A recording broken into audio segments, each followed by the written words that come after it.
മനുഷ്യന് യഥാർത്ഥ ലക്ഷ്യബോധവും ചിന്തകളും വേണമെങ്കിൽ നല്ല ആരോഗ്യം ഉണ്ടാവണം. ആരോഗ്യ ദൃഢഗാത്രനായ ഒരാളുടെ ഉള്ളിലാണ് നല്ല ചിന്തിക്കുന്ന തെളിമയുള്ളൊരു മനസ്സുണ്ടാവുന്നതാണ് ഞാൻ അദ്ദേഹം പറഞ്ഞായിട്ട് ഞാൻ കേട്ടിട്ടുണ്ട്. വിവേകാനന്ദൻ ഇത് തന്നെ പറഞ്ഞു. ആദ്യം ശരീരത്തിൽ വീക്കായിരുന്നു കഴിഞ്ഞാൽ എങ്ങനെ അവിടെ അധ്യാത്മം പോട്ടെ, ഭൗതികം പോലും സാധ്യമല്ലല്ലോ. അധ്യാത്മിക നല്ല ആരോഗ്യം തന്നെ വേണം. വോറിയേഴ്സ് അല്ലാതെ നമ്മുടെ ദേവതകളായിട്ടൊക്കെ കാണിക്കുന്നത് അല്ലേ, യുദ്ധവീരന്മാരായിരുന്നു, കരുത്തന്മാരായിരുന്നു. ഇനിയിപ്പോൾ രമണ മഹർഷിയൊക്കെ ഇരിക്കുന്ന കാണുമ്പോൾ മനുഷ്യർ വിചാരിക്കും അയ്യോ ഇതുപോലൊക്കെ ഇരുന്നാൽ മതി. രമണ മഹർഷിക്ക് എത്ര കരുത്തിനാണെന്നറിയോ, 5-6 പേരെയൊക്കെ എടുത്തിട്ട് ഒക്കെ എറിയാനുള്ള ആരോഗ്യം ഉണ്ടാകുന്ന മനുഷ്യനാണ്. അത് കഴിഞ്ഞ് പതുക്കെ പതുക്കെ പതുക്കെ അതിലേക്ക് ഇന്ന് ശരീരമൊക്കെ പോയിക്കോട്ടെ, പിന്നെന്താ കുഴപ്പം. പക്ഷെ അതുവരെ ഭൗതിക നേട്ടത്തിനാവട്ടെ അധ്യാത്മിക നേട്ടത്തിനാവട്ടെ നല്ല കരുത്ത് വേണം. പ്രാണന് ശക്തിയില്ലെങ്കിൽ എങ്ങനെ തപസ് ചെയ്യും? പ്രാണബലം ഉണ്ടാക്കണ്ടേ, അജീവബലം ഉണ്ടാക്കിയെടുക്കണ്ടേ? ശരീരത്തിന് ശക്തി വളരെ പ്രധാനം തന്നെയല്ലേ. ശക്തി എന്ന് പറഞ്ഞാൽ ഇപ്പോൾ നമ്മൾ ജിംനേഷ്യത്തിൽ പോയി മസിൽ വീർപ്പിക്കലോ അല്ലെ കുറെ ഏതാണ്ട് എക്സസൈസ്, അതല്ല ഉദ്ദേശിക്കുന്നത്. ആ വൈബ്രൻസ് വേണ്ട ജീവിതത്തിൽ. എങ്ങനെ നേടാൻ പറ്റും? അതിനാദ്യം ഒരു ലക്ഷ്യം വേണ്ടേ ജീവിതത്തിൽ, അതിനനുസൃതമായിരിക്കണ്ടേ. അല്ലാതെ ഈ മസിൽ പിടിപ്പിക്കാൻ മാത്രമായിട്ട് നടന്നാലും ശരിയാവില്ലല്ലോ. ഒന്നും എക്സ്ട്രീം ആവില്ല. സർവത്ര വർജയിൽ നല്ലത്. ഒന്നും എക്സ്ട്രീം ആവാതെ മാനേജബിൾ ആയിട്ട് നല്ല ബാലൻസിൽ പോകണ്ടേ, നമ്മൾ ശ്രമിക്കണ്ടേ. അതിനാദ്യം വേണ്ട ലക്ഷ്യമല്ലേ. അതിനുവേണ്ടി ശരീരത്തെ പ്രിപ്പയർ ചെയ്യുക, അതിനുവേണ്ടി മനസ്സിനെ പ്രിപ്പയർ ചെയ്യുക, മുന്നോട്ട് പോവാ. ആ പോകുന്ന വഴിയിൽ സന്തോഷം എന്താണെന്ന് അറിഞ്ഞ് അനുഭവിച്ചു പോവാ. അപ്പൊ എത്തിക്കഴിഞ്ഞല്ല സന്തോഷം, ഇപ്പോൾ ഇവിടെ ഈ നിമിഷം. അങ്ങനെ ജീവിക്കാൻ പഠിക്കണ്ടേ. അങ്ങനെ ജീവിക്കാൻ പഠിപ്പിക്കാന്നുള്ളതാണ്. മരിക്കുന്ന മുമ്പുണ്ട് എൻ്റെ ആഗ്രഹം അതായിരുന്നു. അപ്പൊ ആഗ്രഹം ഇപ്പോൾ ഗുരുപദേശം പോലെ ആയി തീർന്നുകൊണ്ട് അതെൻ്റെ ആഗ്രഹമല്ല, പ്രകൃതിയുടെ ആഗ്രഹമായി എന്നിലൂടെ പ്രവർത്തിക്കുന്നു. ഇതാ എൻ്റെ പ്രവർത്തനം. ഈ ലക്ഷ്യം എന്ന് സ്വാമിജി പറഞ്ഞു. പക്ഷേ പല ആളുകളും എന്ന് വെച്ചാൽ സ്വാഭാവികമായിട്ട് നമ്മൾ സംസാരിക്കുമ്പോൾ ലോകത്തിലുള്ള ആളുകൾ ഈ ലക്ഷ്യമായിട്ട് മനസ്സിൽ കാണുന്നത് അല്ലെങ്കിൽ ചിന്തിക്കുന്നത് അല്ലെങ്കിൽ ആഗ്രഹിക്കുന്നത് ഒരു ഭൗതിക ലക്ഷ്യമായിരിക്കും. പക്ഷേ ഈ ഭൗതിക ലക്ഷ്യങ്ങൾ നമുക്ക് സന്തോഷം പ്രദാനം ചെയ്യുന്നുണ്ടോ? അതോ ലക്ഷ്യം യഥാർത്ഥത്തിൽ സന്തോഷമാണോ? അതൊക്കെ ഉത്തരം ഓൾറെഡി ഉണ്ടല്ലോ അതിൻ്റെ അകത്ത്. ശരി, നമ്മളിവിടെ വന്നിരിക്കുന്ന ഈ ശരീരം എടുത്തിരിക്കുന്ന എന്തെങ്കിലും കർമ്മം നമുക്ക് ഉള്ളതുകൊണ്ടല്ലേ. കർമ്മമല്ലേ ശരീരത്തെ സൃഷ്ടിക്കുന്നത്. നമ്മുടെ മുമ്പ് ചെയ്ത കർമ്മങ്ങൾ ഈ ശരീരത്തെ ജന്മകർമ്മങ്ങൾ എന്ന് പറയില്ലേ, ആ സഞ്ചിത കർമ്മം ശരീരത്തെ നമുക്ക് ഉണ്ടാക്കി തന്നിരിക്കുന്നു. അപ്പൊ ഈ ശരീരം എടുത്തപ്പോൾ അതിന്റെ പുറകെ ഒരു ലക്ഷ്യം കാണില്ലേ, എന്തെങ്കിലും കാണുമല്ലോ. ആ ലക്ഷ്യം എന്താവും? ഒരു ഭൗതികമായില്ലേ. അധ്യാത്മ ലക്ഷ്യം എന്ന് പറഞ്ഞൊരു ലക്ഷ്യം ഉണ്ടോ? ഭൗതിക കാര്യം ചെയ്യുമ്പോൾ അധ്യാത്മം അവിടെ ഇല്ലേ? അധ്യാത്മം നേടിയെടുക്കേണ്ട കാര്യമാണോ? അത് ഓൾറെഡി ഉള്ളതല്ലേ. സത്യത്തിൽ താങ്കൾ ഈശ്വരൻ തന്നെ അല്ലേ? അത് മറന്നുപോയെന്നല്ലേ ഉള്ളൂ. അതിനു വേണ്ട ബാധയായി നിൽക്കുന്ന താങ്കളുടെ കർമ്മങ്ങൾ തന്നെയല്ലേ. ഈ കർമ്മത്തെ എന്താണ് ചെയ്യേണ്ടത് ആ ലക്ഷ്യത്തിലേക്ക് മുന്നേറുമ്പോൾ പതുക്കെ പതുക്കെ പതുക്കെ ഈ കർമ്മങ്ങൾ ഒതുങ്ങി തീരില്ലേ. അതിന് അവയർനെസ്സോടുകൂടി ശ്രദ്ധയോടുകൂടി മുന്നോട്ട് പോകുമ്പോൾ നമുക്ക് മനസ്സിലാവില്ലേ, പതുക്കെ തെളിച്ചുകൊണ്ടാവില്ലേ. പതുക്കെ പതുക്കെ ആ ബോധസ്ഫുരണം അത് പതുക്കെ പതുക്കെ മഹാപ്രകാശമായി മാറില്ലേ ഉള്ളില്. അപ്പൊ അധ്യാത്മത്തിലും എത്തിച്ചേർന്നില്ലേ ഓട്ടോമാറ്റിക്കലി.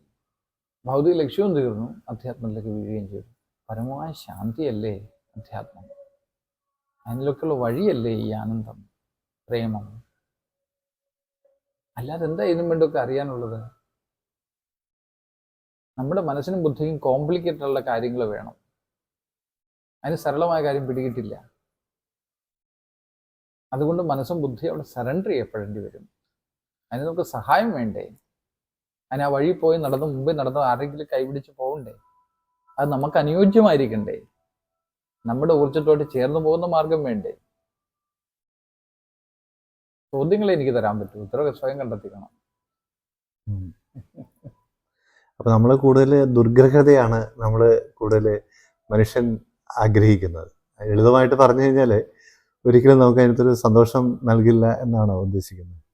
അങ്ങനെയല്ലേ ഇപ്പൊ കണ്ടുവരുന്നത്. സരളമായിട്ട് സന്തോഷമായിരിക്കട എന്ന് പറഞ്ഞ് നമുക്ക് അങ്ങ് സന്തോഷമാകാൻ പറ്റുമോ? അപ്പൊ സന്തോഷമാണ് നമുക്ക് ഏതാണ്ടൊക്കെ നേടിയെടുക്കുക, എന്നാലേ നമ്മൾ സന്തോഷമാവും. അങ്ങനെയാണോ? ആ നേടിയെടുക്കേണ്ട ലക്ഷ്യം മനസ്സിൽ ഉറപ്പിച്ചാൽ അതിലേക്ക് സന്തോഷപൂർവ്വം പോവുക എന്നുള്ളതാണ് ഞാൻ മനസ്സിലാക്കുന്നതും പ്രവർത്തിക്കുന്നതും. ആരോഗ്യമുള്ള ശരീരത്തെക്കുറിച്ച് സ്വാമിജി പറഞ്ഞു. പക്ഷെ അതിലേക്ക് എത്തിച്ചേരാനുള്ള വഴികൾ, ആരോഗ്യം ഒരിക്കലും മസിലല്ല, അല്ലെങ്കിൽ ശാരീരികമായ നമ്മൾ കാണുന്ന ആകാര സൗഷ്ഠവമല്ല. അതിന് അപ്പുറത്തൊക്കെയുള്ള ഒന്നാണ് ഈ ആരോഗ്യം അല്ലെങ്കിൽ എന്നത്. അപ്പോൾ അതിലേക്കുള്ള മാർഗങ്ങൾ, എങ്ങനെ ആരോഗ്യവാനായിരിക്കാം എന്നതിനെ കുറിച്ചുള്ള മാർഗങ്ങൾ സ്വാമിജിക്ക് എന്ന് വിശദീകരിക്കാമോ? തീർച്ചയായും, അതാണ് നമ്മുടെ പ്രൊഫഷൻ. ഞാനൊരു വൈദ്യനാണല്ലോ. രോഗത്തെ പറ്റി അല്ല നമ്മൾ സംസാരിക്കുക, ആരോഗ്യത്തെ പറ്റിയാണ്. ആരോഗ്യം ഉണ്ടെങ്കിൽ രോഗങ്ങൾ അകന്നു പോകുമല്ലോ. ആരോഗ്യമില്ലാത്ത അവസ്ഥയാണല്ലോ രോഗം എന്ന് വിളിക്കുന്നത്. തുഷ്ടി ഉണ്ടെങ്കിൽ പുഷ്ടി എന്ന ആയുർവേദത്തിന്റെ കാഴ്ചപ്പാട്. സന്തോഷവാനാണെങ്കിൽ പുഷ്ടി ഉണ്ടാവും. ഇപ്പം എന്നിട്ട് പറഞ്ഞില്ലേ മസിൽ വേണ്ട എന്നല്ല നമ്മൾ പറയുന്നത്. നമ്മൾ പറയുന്നത് നല്ല മസ്കുലറായിട്ട്, നല്ല സ്ട്രോങ് ആയിട്ടുള്ള ശരീരം ഉണ്ടാക്കി തന്നെ എടുക്കണം. നല്ല ദൃഢതയുള്ള മനസ്സ്, ലക്ഷ്യബോധമുള്ള മനസ്സുണ്ടാക്കിയെടുക്കണം. നല്ല ആത്മബോധം തെളിച്ചെടുക്കാൻ വേണ്ടി ശ്രമിക്കണം. നല്ല ധൈര്യം, എന്തിനും നേരിടാനുള്ള ചങ്കൂറ്റം, ഉറപ്പ്, ഇതൊക്കെ ഉണ്ടായി വരണം. ഏത് പ്രതിസന്ധിയും നേരിടാനുള്ള, തരണം ചെയ്യാനുള്ള ആ മനസ്സിന്റെ പാകതയും ഒക്കെ ആരോഗ്യമാണ്. ഇനി എല്ലാം കൂടി ചേർത്ത് സരള പദ്ധതി പറഞ്ഞാൽ ഇംഗ്ലീഷ് വാക്ക് ഉപയോഗിക്കുന്ന vibrancy, vibrant body, vibrant mind എന്ന് പറയാൻ പറ്റും. അപ്പം അതിലേക്കുള്ള മാർഗമല്ലേ നമ്മൾക്ക് ഓൾറെഡി ഗുരുക്കന്മാർ തന്നിരിക്കുന്ന ആയുർവേദ ശാസ്ത്രം. ആയുർവേദം എന്ന് വെച്ചാൽ കുറെ കഷായം, ഗുളിക കഴിക്കുക, കുറെ കുഴമ്പ് തീർപ്പ് എന്നൊക്കെയാണ് ധരിച്ചിട്ടുണ്ട്. ഇതൊക്കെ ഇതിന്റെ ഭാഗം തന്നെയാണ്. ഇതെല്ലാം കൂടി ഉൾക്കൊള്ളുന്നതാണ് സമ്പൂർണ്ണ ആയുർവേദം. അതിനെ പഠിപ്പിക്കല്ലേ വൈദ്യന്റെ പണി. അതിനെ ആചരിക്കുക, അതിനെ അഭ്യസിപ്പിക്കുക. ഇതാണല്ലോ ജ്ഞാനന്ധാമി ചെയ്യുന്നത്. ഇത് ഒരു ദിവസം കൊണ്ടോ ഒരു നിമിഷം കൊണ്ടോ പറഞ്ഞു തീർക്കാൻ സാധിക്കുന്ന കാര്യമല്ലല്ലോ. അതിന്റെ ചുരുക്കത്തിന് എത്ര മാത്രം പറയാം. അപ്പോൾ ഈ ചിന്തകളും ആരോഗ്യവും പരസ്പര പൂരകമാണെന്നാണ് പറഞ്ഞു വരുന്നത്. തീർച്ചയായും. അപ്പോൾ എന്നുവെച്ചാൽ നല്ല ചിന്തകൾ നല്ല ആരോഗ്യത്തിലേക്ക് പ്രദാനം ചെയ്യുന്നുള്ളതാണ് സ്വാമിജി പറയുന്നത്. ചീത്തത് എന്നൊന്നും ഞാൻ തിരിച്ച് കാണുന്നില്ല. നല്ലത് നമുക്കായിരിക്കുന്നത് ചിലർക്ക് മറ്റുള്ളവർക്ക് അത് ചീത്തയാവാം. ചീത്ത മറ്റുള്ളവർക്കായിരിക്കും നമുക്ക് നല്ലതാവാം. ഒന്ന് കഴിഞ്ഞാൽ ഒന്നിന് വളമാകും എന്ന് പറഞ്ഞ പോലെ നല്ലതും ചീത്തയൊക്കെ ആപേക്ഷികം മാത്രമാണ്. നല്ല ചിന്ത, ശുഭചിന്ത എന്നൊക്കെ പറഞ്ഞാൽ ഇതൊക്കെ ആപേക്ഷികമായിരിക്കുന്നതുകൊണ്ട് തന്നെ അങ്ങനെയൊന്നും എനിക്ക് പറയാൻ സാധ്യമല്ല. ഇത് ശരി, ഇത് തെറ്റെന്നൊന്നും പറയാൻ പാടില്ല. അതൊക്കെ വ്യക്തിഗതമായിട്ട് ഓരോരുത്തർ നിശ്ചയിക്കേണ്ട കാര്യങ്ങളാണ്. I'm not teaching morality, I'm teaching naturality, സ്വാഭാവികത, സഹജയോഗം. അപ്പോൾ സ്വാമികളുടെ ചിന്ത, അപ്പോൾ നമ്മൾ ഒരു ചിന്തകൾക്ക് ഇപ്പോൾ ചില തലങ്ങൾ കാണിക്കുന്നുണ്ടല്ലോ. അപ്പോൾ ദർശനങ്ങളിൽ, നമ്മുടെ ഭാരതീയ ആധ്യാത്മിക ചിന്തകളിൽ സാങ്കേദർശനം, അതുപോലെ വൈദിക ദർശനം, അങ്ങനെയുള്ള പല ചിന്താധാരകളും ദ്വൈതങ്ങൾ, പ്രത്യേകിച്ച് അഘോരികൾ ദ്വൈതവാദികളാണെന്നാണ് കേട്ടിരിക്കുന്നത്, അദ്വൈതവാദികളല്ല എന്നാണ് കേട്ടിരിക്കുന്നത്. സ്വാമിജി അതിനകത്ത് ഏത് ഇതിൽ വരും? ദ്വൈതവാദികളോ അദ്വൈതവാദികളല്ല, സത്യവാദികളെ അല്ല. സത്യാനുഭൂതി നേടിയവരായിരിക്കണം അഘോരി. ദ്വൈതം എപ്പോഴാണ് ആനന്ദകരമായി തീരുന്നത്? അദ്വൈതത്തിലെത്തി അഭിരമിച്ചിട്ട് തിരിച്ചതിൽ നിറങ്ങി വരുമ്പോൾ ഉണ്ടല്ലോ, എന്തൊരു സുഖം ദ്വൈതത്തിൽ നിന്നറിയോ.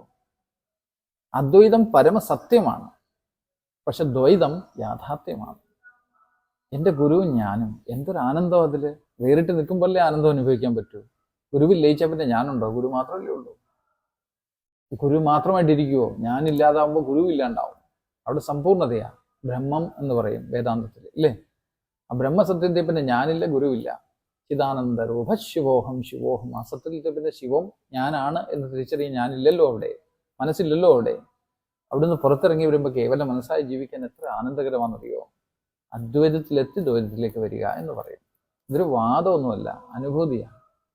അതുകൊണ്ട് സാഖ്യദർശനം, യോഗ ദർശനം എന്നൊക്കെ പറഞ്ഞ് പല രീതിയിലും അറിയപ്പെടുന്നതിൻ്റെ എല്ലാം രണ്ട് സംഗതിയാണ്. ഒന്ന് ജ്ഞാനമാർഗം, ഒന്ന് ഭക്തിമാർഗം. ഇനി മൂന്നാമതുള്ളത് കുണ്ടലിനി മാർഗം. ഈ രണ്ടിനും ഇഴപിരിഞ്ഞ് ഇടയും പിങ്കളയും പോലെ പിരിഞ്ഞ് ഒഴുകുന്ന ഒരു മാർഗം.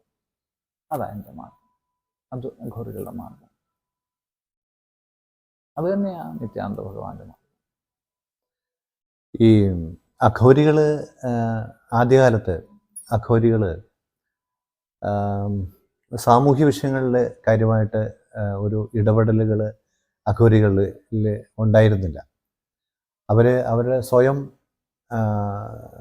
ഒരു സന്തോഷവും അതിൻ്റെ ലക്ഷ്യവും ഒക്കെ ആയിരുന്നു അഘോരികളുടെ അടിസ്ഥാനം. അവരിലേക്ക് തന്നെ ചുരുങ്ങുകയായിരുന്നു. അവരുടെ ഒരു സെൽഫായിട്ടുള്ള ഒരു ഹാപ്പിനെസ്സിലേക്കായിരുന്നു അവർ തിരിഞ്ഞിരുന്നത്. അത് മാറിയിട്ട് അവർ സാമൂഹ്യപരമായിട്ട് അഘോരികൾ ചിന്തിച്ചു തുടങ്ങുകയും ആരോഗ്യ സാമൂഹ്യ അതുപോലെ തന്നെ ഭൗതിക മാർഗങ്ങൾ, ആ മാർഗങ്ങളിൽ കൂടുതൽ ശ്രദ്ധ തിരിക്കുകയും ചെയ്യുന്ന ഒരു മാറ്റമുണ്ടായി എന്ന് എനിക്ക് തോന്നുന്നു.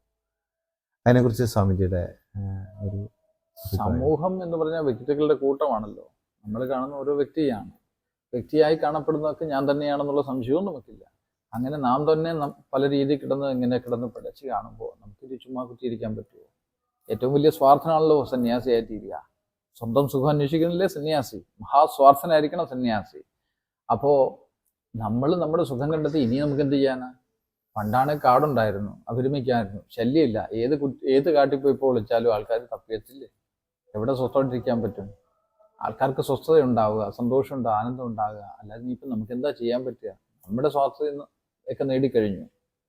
ഇനി നമുക്ക് സ്വസ്ഥമായിട്ട് എവിടെയെങ്കിലും ഇരിക്കണമെങ്കിൽ ഈ ജനമധ്യത്തിൽ ഇരിക്കാൻ പറ്റൂ. അപ്പോൾ ഈ ജനമധ്യത്തിൽ ഇരിക്കുമ്പോൾ അവർക്ക് വേണ്ടി എന്തെങ്കിലുമൊക്കെ പ്രവർത്തിക്കണ്ടേ? എല്ലാം ചുമ്മാ കുത്തിയിട്ട് എന്ത് കഥ? ആ പ്രവൃത്തിയാണ് ഞാൻ ഈ ആരോഗ്യം, സന്തോഷം എന്നൊക്കെ പറയുന്നത്. പക്ഷെ സത്യത്തിൽ ഇത് പകർന്നു കൊടുക്കുന്നതിലൂടെ അല്ലെങ്കിൽ മറ്റുള്ളവർക്ക് വേണ്ടി പ്രവർത്തിക്കുന്ന നമ്മളും ആത്മാനന്ദം അനുഭവിക്കുകയല്ലേ ചെയ്യുന്നത്. കുറച്ചേറെ ആഴങ്ങളിലേക്ക് പോവുകയാണ് പിന്നെയും. അതുകൊണ്ട് ഇതൊരു പ്രവൃത്തിയായിട്ട് തോന്നുന്നില്ല, ഇതൊരു നിവൃത്തി, അതായത് പ്രവർത്തിക്കാത്ത അവസ്ഥ തന്നെയായിട്ടാണ് തോന്നുന്നത്. ഇന്നത്തെ കാലത്ത് ഇതല്ലേ വേണ്ടത്? അത് കാലത്തിനനുസരിച്ച് നമ്മളെ തിരിച്ചുവിടുന്ന നമ്മുടെ ഗുരുക്കന്മാരല്ലേ. ഗുരുക്കന്മാരാവശ്യപ്പെട്ടു നമ്മളത് ചെയ്യുന്നു, അത്രേ ഉള്ളൂ. ചെയ്യുന്നു എന്ന് പറയുന്നതും മണ്ടത്തരമാണ്. നമ്മളിലൂടെ ആ സത്യം പ്രവർത്തിക്കുന്നു എന്ന് മാത്രമേ പറയാൻ പറ്റൂ. ഇതാണ് ആവശ്യകത, അതുകൊണ്ട് നമ്മളെ ഇങ്ങനെ ഇരുത്തിയിരിക്കുന്നു എന്ന് മാത്രം പറയാം. ഇപ്പോൾ ലോകത്തിലെ 2 തരത്തിലാണെന്ന് പറയാം മനുഷ്യൻ കഷ്ടപ്പെടുന്നത് അല്ലെങ്കിൽ ബുദ്ധിമുട്ടുന്നത്. 2 തലത്തിൽ മാത്രം. ഒന്ന് സാമ്പത്തികമായ കാര്യങ്ങളിൽ, അവരുടെ എന്ന് വെച്ചാൽ ജീവിക്കാനുള്ള വിഭവങ്ങളുടെ അപര്യാപ്തതയും ഉള്ള ഒരു കാര്യം, സാമ്പത്തികമായ കാര്യങ്ങൾ. 2 ആത്മീയമായ, ഈ സാമ്പത്തികമായ ഉള്ളവരെ സംബന്ധിച്ചിടത്തോളം ആത്മീയമായിട്ടുള്ള സങ്കടങ്ങളും അവരുടെ ദുഃഖങ്ങളും ഒക്കെയാണ് രണ്ടാമത്തെ കാര്യങ്ങൾ. അപ്പോൾ ആത്മീയമായും ഭൗതികമായും ഈ 2 തരത്തിലാണ് ലോകത്തിലെ സങ്കടങ്ങളുള്ളൂ. ഒന്ന് അവരുടെ ഡെയിലി നീഡ്സിനോ അല്ലെങ്കിൽ അവരുടെ ജീവിക്കാനുള്ള ആവശ്യത്തിനുള്ള പണമില്ലായ്മ. മറ്റൊരു തരത്തിൽ വരുമ്പോഴത്തേക്ക് അവരെ സന്തോഷമില്ലായ്മ. അപ്പോൾ അതിനെ രോഗങ്ങൾ എന്നൊക്കെ വേണമെങ്കിൽ വേറൊരു സംഭവം കൂടി വേണമെങ്കിൽ പറയാവുന്നതുണ്ട്, രോഗങ്ങൾ പോലെയുള്ള. അപ്പം അതിനും നമുക്ക് എന്ത് ചെയ്യാൻ കഴിയുമെന്നുള്ളതാണ്. ഞാൻ അതിനെ ഇങ്ങനെ കാണുന്നു, ശാരീരികമായും മാനസികമായിട്ടുള്ള പ്രശ്നങ്ങൾ. ശാരീരിക ദുഃഖം, മാനസിക ദുഃഖം. ഈ പറഞ്ഞ ഭൗതിക നേട്ടം, സാമ്പത്തികം, ഇതൊക്കെ മാനസികം തന്നെയാണല്ലോ. ശരീരത്തിന് വരുന്ന രോഗങ്ങൾ, മനസ്സിനെ ബാധിക്കുന്ന രോഗങ്ങൾ, ഇതെല്ലാം കൂടെ ചേർത്താണല്ലോ ദുഃഖം എന്നൊക്കെ പറയാവുന്നത്. ഇത് സ്ഥിരമാക്കിയതിന് മാത്രമേ ആധ്യാത്മിക വേദന ഉണ്ടാവുകയുള്ളൂ. അല്ലാത്തൊന്നും ആധ്യാത്മിക വേദനയല്ല, ഒളിച്ചോട്ടമാണ്. ഈ ആധ്യാത്മിക തുര എന്ന് പറഞ്ഞില്ലേ, അതുണ്ടാവണമെങ്കിൽ ഈ ശാരീരിക മാനസിക സുസ്ഥിരത വരണം. അതിലൂടെ സാമ്പത്തികം നേടണം. അവിടെ സ്ഥിരത എത്തിയതിന് മാത്രമേ യഥാർത്ഥ വേദന ഉണ്ടാവുകയുള്ളൂ. കാരണം ഇതിൻ്റെയൊക്കെ നിഷ്ഫലത മനസ്സിലാക്കാതെ ഇതെങ്ങനെ ത്യജിക്കും? അതുവരെ അതിനുവേണ്ടിയുള്ള ഓട്ടം തന്നെ മനുഷ്യന് സാധ്യമാകുള്ളൂ. അതുകൊണ്ട് ശാരീരിക മാനസിക അവസ്ഥകളെ കൈകാര്യം ചെയ്യുക, അതിനും ഈ പറഞ്ഞ ലക്ഷ്യബോധം ആവശ്യമല്ലേ. ലക്ഷ്യത്തോടെ ശരീരത്തെ സജ്ജമാക്കുക, മനസ്സിനെ സജ്ജമാക്കുക. ആ തലങ്ങളിൽ എത്തിക്കഴിഞ്ഞാൽ പിന്നെ അവിടെ ഇത് ശൂന്യത അനുഭവിച്ചു തുടങ്ങും. ആ ശൂന്യതയിൽ നിന്നും ആത്മത്തെ തേടിയുള്ള യാത്ര തുടങ്ങും. അല്ലെങ്കിൽ എല്ലാം നേടിയാലും ഒന്നുമില്ലാണ്ട് ഇവിടെ പോകേണ്ടി വരും. ബുദ്ധൻ പറഞ്ഞ ശൂന്യത്വം ഇല്ലേ, ആ ശൂന്യത്തിലേക്കൊന്ന് പ്രവേശിക്കണം. ഈ നിഷ്ഫലത, ഈ ലോകത്തെ നിഷ്ഫലത അനുഭവിച്ചെന്നറിയണം. എങ്കിൽ മാത്രം അധ്യാത്മയാത്ര തുടങ്ങുകയുള്ളൂ. സ്വാമി മുന്നോട്ട് വയ്ക്കുന്നത്, ബുദ്ധൻ മുന്നോട്ട് വെച്ചത് അഷ്ടാംഗ മാർഗമായിരുന്നു. മനുഷ്യൻ്റെ ദുഃഖങ്ങൾക്ക്, ദുഃഖം എന്നുള്ളത് ബുദ്ധനെ കണ്ടത് ആഗ്രഹമുണ്ടെങ്കിൽ അത് ദുഃഖം ഉണ്ടാവും. അത് 4 ആര്യസത്യങ്ങളിലൂടെ ബുദ്ധൻ പറഞ്ഞിട്ടുണ്ട്. അതിന് പ്രതിവിധിയായിട്ട് ബുദ്ധൻ അഷ്ടാംഗമാർഗമായിരുന്നു പറഞ്ഞത്. പക്ഷേ അതിനപ്പുറത്തേക്ക് മറ്റൊന്നുണ്ടെന്ന് സ്വാമിജി കരുതുന്നുണ്ടോ? ഞാൻ ആനന്ദമാർഗമാണ് മുന്നോട്ട് വെക്കുന്നത്. എനിക്ക് ദുഃഖമില്ല, ദുഃഖം നിന്റെ തോന്നൽ മാത്രമാണ്. ആനന്ദത്തെ അഭിരമിക്കുക, ദുഃഖമുണ്ട് എന്ന് തോന്നുന്നിടത്ത് നീ അതിനെ ചികിത്സ ചെയ്യുക. ആഗ്രഹങ്ങളുണ്ടല്ലോ ദുഃഖമുള്ളത്, പക്ഷെ ആഗ്രഹങ്ങൾ എന്തിനുണ്ടായി? അതിനെ എങ്ങനെ ചികിത്സിച്ച് മാറ്റാം? വൈദ്യം എന്നുള്ള ഞാൻ അതിനെ കാണുന്നത്. ആനന്ദത്തിൽ സന്തോഷത്തോടെ മുന്നോട്ട് പോകാം. പതിയെ ആനന്ദത്തിൽ എത്തിച്ചേരും. അവിടെ എത്തിച്ചേരുമ്പോൾ പതിയെ പ്രേമം ഉണ്ടാവും. പ്രേമം ഉണ്ടാകുമ്പോൾ ശാന്തി അനുഭവിച്ചു തുടങ്ങും. അപ്പോൾ നിനക്ക് സത്യം വെളിപ്പെടും. ലോകത്തിന് ഇപ്പോൾ ആരോഗ്യമുള്ള ശരീരത്തിൽ സന്തോഷമുള്ള ഒരു അല്ലെങ്കിൽ ചിന്തിക്കുന്നൊരു മനസ്സുണ്ടാവും. അതുപോലെ തന്നെ ഒരു പ്രധാനപ്പെട്ട നമ്മൾ ശ്രദ്ധിക്കേണ്ട ഒരു കാര്യം എന്ന് പറഞ്ഞാൽ പല രോഗങ്ങളുടെയും അടിസ്ഥാനം അത് രോഗമല്ല, അതിൻ്റെ പുറകിലുള്ള മാനസികവും അല്ലെങ്കിൽ ആത്മീയമായ അസന്തോഷമാണ് അതിന് പുറകിലുള്ളത് എന്നാണ് പറയപ്പെടുന്നത്. അപ്പോൾ അതിനെന്താണ് സ്വാമി മുന്നോട്ട് വയ്ക്കാൻ ഉദ്ദേശിക്കുന്ന അല്ലെങ്കിൽ മുന്നോട്ട് വയ്ക്കുന്ന ഒരു പ്രതിവിധി? അപ്പോൾ മനസ്സിനെ ശരീരത്തിനെ വേർതിരിച്ച് കാണേണ്ടതില്ല. സൂക്ഷ്മത്തെ മനസ്സെന്നും സ്ഥൂലത്തെ ശരീരമെന്നും വിളിക്കും. ശരീരവും മനസ്സും രണ്ട് സാധനം, രണ്ട് എൻറ്റിറ്റി അല്ല, ഒരേ സാധനം തന്നെയാണ്. ഈ മനസ്സ് ഊർജവും ശരീരം എൻ്റെ ഫിസിക്കൽ ഫോമുമാണ്. അത്രേ ഉള്ളൂ. അതുകൊണ്ട് നമ്മളെല്ലാം കഴിക്കുന്ന ആഹാരം നമ്മൾ രണ്ടും ഒരേ ആഹാരം കഴിച്ചാൽ രണ്ടും ഇതല്ലേ ശരീരം രൂപപ്പെടുന്നത്. കാരണം എന്താണ്? ഈ മനസ്സിൻ്റെ വ്യത്യാസം കൊണ്ട്. അതുകൊണ്ടാണ് ഒരേ ആഹാരം കഴിച്ചാലും രണ്ട് തരത്തിൽ ശരീരം രൂപപ്പെടുന്നത്. ഇനി മനസ്സിനെ ആദ്യം ദൃഢീകരിക്കണം, എങ്കിലേ ദൃഢമുള്ള ഒരു ശരീരം ഉണ്ടാവുകയുള്ളൂ. ആരോഗ്യമുള്ള മനസ്സില്ലാതെ എങ്ങനെ ആരോഗ്യമുള്ള ശരീരം ഉണ്ടാവും? ആരോഗ്യമുള്ള മനസ്സുണ്ടാവണേ ഏകാഗ്രത ഇല്ലാതെ എങ്ങനെ ഉണ്ടാവും? ലക്ഷ്യബോധം ഇല്ലാതെ എങ്ങനെ ഉണ്ടാവും? അപ്പം ആദ്യം ലക്ഷ്യബോധം. ഇതാ എൻ്റെ കാഴ്ചപ്പാട്. പ്രാക്ടിക്കാലിറ്റി, യാഥാർത്ഥ്യബോധത്തോട് ജീവിക്കാം. സത്യത്തിലൊന്നുമില്ല, യാഥാർത്ഥ്യത്തിൽ എല്ലാം ഇല്ലേ? സത്യം സമ്പൂർണ്ണമാണ്, യാഥാർത്ഥ്യമോ അപൂർണമാണ്. പക്ഷേ യാഥാർത്ഥ്യ ബുദ്ധിയോടുകൂടി ജീവിക്കാൻ നമുക്ക് എങ്ങനെ സത്യത്തിൽ എത്തിച്ചേരാൻ പറ്റും? സത്യത്തിൽ എത്തിച്ചേരലല്ലോ, യാഥാർത്ഥ്യത്തെ അറിഞ്ഞ് അനുഭവിച്ചു കഴിയുമ്പോൾ സത്യമായി ഭവിക്കുകയല്ലേ ചെയ്യുന്നത്. അത് ഓൾറെഡി അതായിരുന്നു. ഒരു തുള്ളി സമുദ്രമായിട്ട് വേറിട്ട് വന്നു, ഇപ്പോൾ സമുദ്രത്തിലേക്ക് ലയിച്ചില്ലാണ്ടായിരിക്കുന്നു എന്ന പോലെ. അപ്പോൾ ഈ സംസാര ദുഃഖങ്ങൾക്ക് സ്വാമിക്കൊരു പരിഹാരമുണ്ട്? തീർച്ചയായും ഉണ്ട്. സംസാര ദുഃഖത്തിന് പരിഹാരം അറിഞ്ഞവരെല്ലാം നിർദ്ദേശിച്ചിട്ടുണ്ട്. അവരുടേതായ മാർഗത്തിൽ കൂടെ ഈ പറഞ്ഞ 3 ജ്ഞാനം, ഭക്തി അഥവാ കുണ്ടലിനി മാർഗത്തോട്ട് അതാത് കാലങ്ങളിൽ നിർദ്ദേശിച്ചിട്ടുണ്ട്. കാരണം ഈ പ്രകൃതിയുടെ രീതിയാണ് മാറിക്കൊണ്ടിരിക്കുക എന്നുള്ളത്. ജ്ഞാനത്തിൽ കുറച്ച് നാൾ പോകും, പിന്നെ ഭക്തിയിലേക്ക് വരും, അത് കഴിയുമ്പോൾ കുണ്ടലിനിലേക്ക് തിരിയും. ഇങ്ങനെ വന്നു. ഇന്നിപ്പോൾ തന്ത്രത്തിൻ്റെ കാലമാണ്, തന്ത്രയോഗത്തിൻ്റെ കാലമാണ്, കുണ്ടലിനി യോഗത്തിൻ്റെ കാലമാണ്. നിത്യാനന്ദ ഭഗവാൻ വന്നു പോയതിൻ്റെ സമ്പൂർണ്ണതയിൽ ഒരു യുഗം തുടങ്ങുകയാണ്. സ്വാമിക്ക് വ്യക്തമായ പദ്ധതിയുണ്ട്. നിലവിലെ ഉള്ള ഇത്തരം വിഷയങ്ങളെ അഭിമുഖീകരിക്കുന്ന, നമ്മുടെ ലോകം അഭിമുഖീകരിക്കുന്ന ഇത്തരം വിഷയങ്ങൾ ആരോഗ്യപരമായും മാനസികപരമായിട്ടും അവരനുഭവിക്കുന്ന ഈ ദുഃഖങ്ങൾക്ക് ഒരു പരിഹാരം സ്വാമിക്കുണ്ട് എന്ന് വിശ്വസിക്കുന്നു. അത് സ്വാമി ഒന്ന് വിശദീകരിക്കാമോ? അതാണ് ഞാൻ പറഞ്ഞത്. സ്വാമിക്കുണ്ട്, എനിക്ക് ഉണ്ട് എന്നുള്ള വ്യക്തിയല്ല, അവനുണ്ട്. അവൻ്റെ ഉപകരണമായി ഞാൻ പ്രവർത്തിക്കുന്നു. നിനക്കെന്താണ് ലക്ഷ്യം? ഭൗതികമോ? വാ. നിനക്കെന്താ ലക്ഷ്യം? ആധ്യാത്മികമോ? വാ. അധ്യാത്മം മരണമാണ്, അത് മറക്കരുത്. ഭൗതികം ജീവിതമാണ്. അപ്പോൾ ഭൗതികത ജീവിക്കണമെങ്കിൽ പ്രേമത്തിലാണ്ട് സന്തോഷത്തോടെ ജീവിക്കണ്ടേ? ഇനി മൃത്യുവിലേക്കാണ് പോകുന്നെങ്കിലോ ആ ശാന്തിയെ അഥാഗ്രഹിച്ചോളുക, ഇല്ലാണ്ടായിത്തീർന്നുള്ളത്. അതിനുവേണ്ടി സമ്പൂർണ്ണ സമർപ്പണം. ഏത് വേണം? ഭൗതികോ അധ്യാത്മികോ? രണ്ടിനും പരിഹാരമുണ്ട്. ഒരു സൈഡ് മാത്രമായിട്ട് നമ്മൾ എടുക്കുന്നില്ല. കുണ്ടലിൽ 2 സൈഡും ഉണ്ട്. ഇടാനാടിയും പിങ്ങളാനാടിയും ഉണ്ട്. ലോജിക്കും ഉണ്ട്, ഡിവോഷനും ഉണ്ട്. ഇത് ഒരുമിച്ച് കിട്ടും. One in all in one.